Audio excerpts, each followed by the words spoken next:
Hello, YouTube friends. I hope today is a blessed day for you, whatever you're doing and whatever is going on. I wanted to talk to you today about being able to predict the future. And what I mean by that is if you think before you speak, you can actually see what will probably happen based on what you're going to say to an individual. For example, let's say that something has happened between you and your spouse, or you and your girlfriend or boyfriend. Something just out of the ordinary, something that you weren't expecting, something off the wall. Let's say that it's midnight. You and your spouse are asleep in bed. Your spouse, this is your spouse has a really close friend that was out driving late at night with a car that they knew had a really bad battery that needed to be jumped all the time.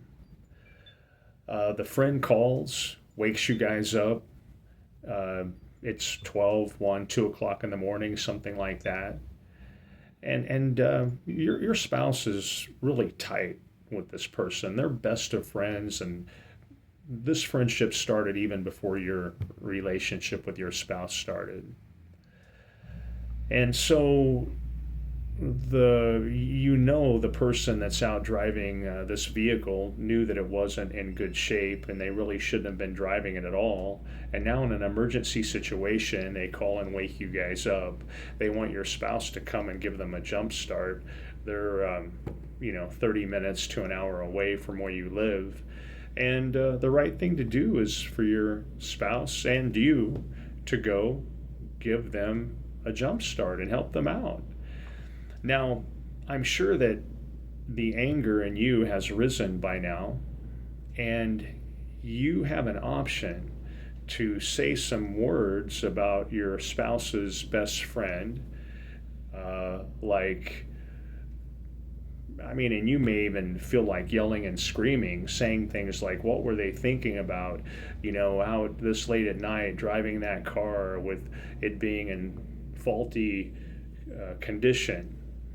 And you start thinking about what you would say because you're angry, but you visualize the end result of that. And you know what? The end result of that is all those things that you feel like saying when you're angry will not change that circumstance whatsoever. The words that you would say that would be filled with anger and cruelty, possibly hate, would not change the fact that you and your spouse are going to get in your vehicle and go give that person a jump start and make sure that they get home safely, because that's the right thing to do, regardless of them waking you up at 2 in the morning, and you're going to have to go to work the next day. You're losing sleep. So the point of this little scenario, and you probably could think of one that you've experienced yourself that may be better than my example, is that if you think before you speak, when you're getting ready to speak in anger, you want to think before you speak and actually picture the words that you are thinking of saying and what the end result of that is going to be. In most cases, it's not going to be a good outcome, and it's definitely not going to change the circumstance that you're in. Nothing's going to change. You going off in anger is only going to make the situation worse and probably put a barrier between you and your spouse for a bit, and maybe you and your spouse's best friend. With that being said, let's bring this to some biblical scriptures. In James 3, James says, "Not many of you should become teachers, my brothers, for you know that we who teach will be judged with greater strictness. For we all stumble in many ways, and if anyone does not stumble in what he says, he is a perfect man, able also to bridle his whole body. If we put bits into the mouths of horses so that they obey us, we guide their whole bodies as well. Look at the ships also. Though they are so large and are driven by strong winds, they are guided by a very small rudder wherever the will of the pilot directs. So also the tongue is a small member, yet it boasts of great things. How great a forest is set ablaze by such a small fire!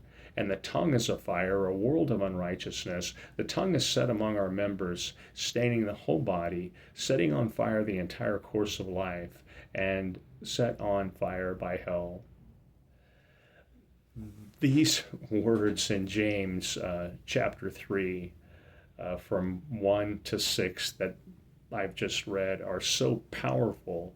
If you see what's being said there, he says that this tongue sets the course of your life. What you speak about, you bring about.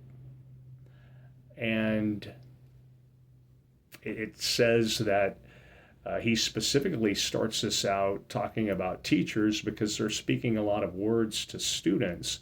And he's saying, be careful what you speak because you're going to have to give a greater account to God because you're a teacher and you're held accountable.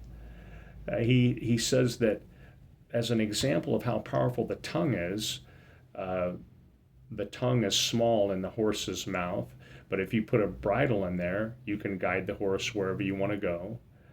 A rudder is a small thing compared to a big ship, yet it guides the ship wherever you want it to go. So he says the tongue is a small member, yet it can accomplish great things. When you even think of someone like Hitler and all that he accomplished in his life through the power of his speaking ability. This video is about you thinking about what you're going to say before you say it. Think before you speak, because you can see in many cases what the outcome will be based on what you're going to say. I gave you an example early on in this video, and it is a fact. In that situation, the spouse could look into the future before they said angry words and see what the outcome was going to be. James says here it's a challenge for somebody to be able to tame the tongue. But what you need to do, you can feel when anger is rising, just like you can feel when you get hungry. You don't control whether you get hungry or not. Hunger comes. You don't control whether you get sleepy or not. Sleepiness comes. And you don't control those feelings that come up that cause you to be angry. It's not you saying, I want to be angry. It's something that's happened to you that makes you angry. And in turn, you speak before thinking about what you're going to say. So think before you speak. Perhaps you've heard of a 10-second rule, something like that. Maybe when that anger comes up, give yourself 5 to 10 seconds thinking about the outcome before you speak. If you do these things that I'm talking about, you'll be in the process of taming your tongue. Jesus says in Mark 7:20 to 23, what comes out of a person is what defiles him. For from within, out of the heart of man, come evil thoughts, sexual immorality, thief, murder, adultery, coveting, wickedness, deceit, sensuality, envy, slander, pride, foolishness. All these evil things come from within, and they defile a person. I love this one. It's been one of my favorite verses of all time. Proverbs 18:21. Death and life are in the power of the tongue, and those who love it will eat its fruit. This passage is saying you can speak death, you can speak life. It's all in the power of your tongue. And it says those who love it will eat its fruits. It means if you love this God-given gift that you have, and that's the ability to speak words of life, then as you speak the words of life and the words of love to others, you're going to be producing a fruit in your life. I want to show you something else here that is so interesting, because what we're talking about here is words that you can't see actually materialize in the lives of people and your life based on what you're saying. I picked up on this when I was reading Matthew 13 the other day. Jesus says the kingdom of heaven is like treasure hidden in a field in Matthew 13:44. And in Matthew 13:45, the kingdom of heaven is like a merchant in search of fine pearls. In Matthew 13:47, the kingdom of heaven is like a net that was thrown into the sea and gathered fish of every kind. Jesus kept giving examples. Matthew 13:31, the kingdom of heaven is like a grain of mustard seed. Matthew 13:33, the kingdom of heaven is like leaven. And notice how he said numerous times, the kingdom of heaven is like. The kingdom of heaven is like. Because Jesus said the kingdom of God does not come with observation. You won't say, here it is, or there it is.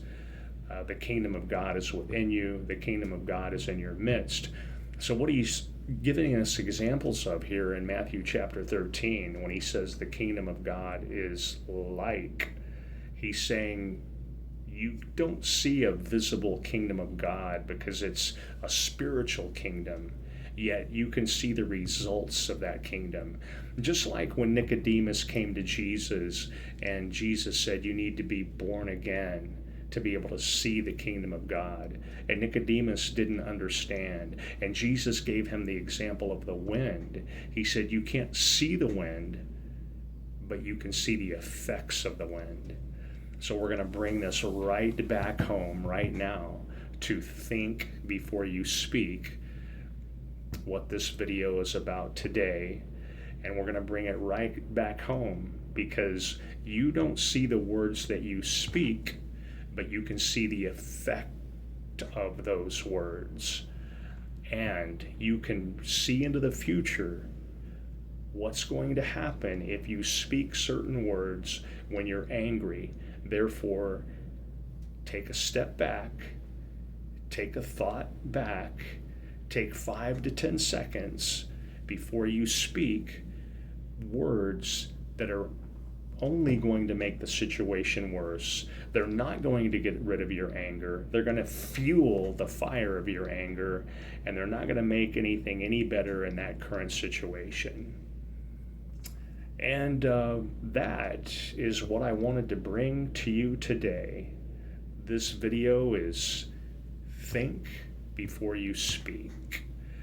I hope it's blessed you, and I would like it if you would subscribe to my channel, and I really appreciate you continuing to watch my videos. Have a blessed day. Until next time, I'll talk to you then.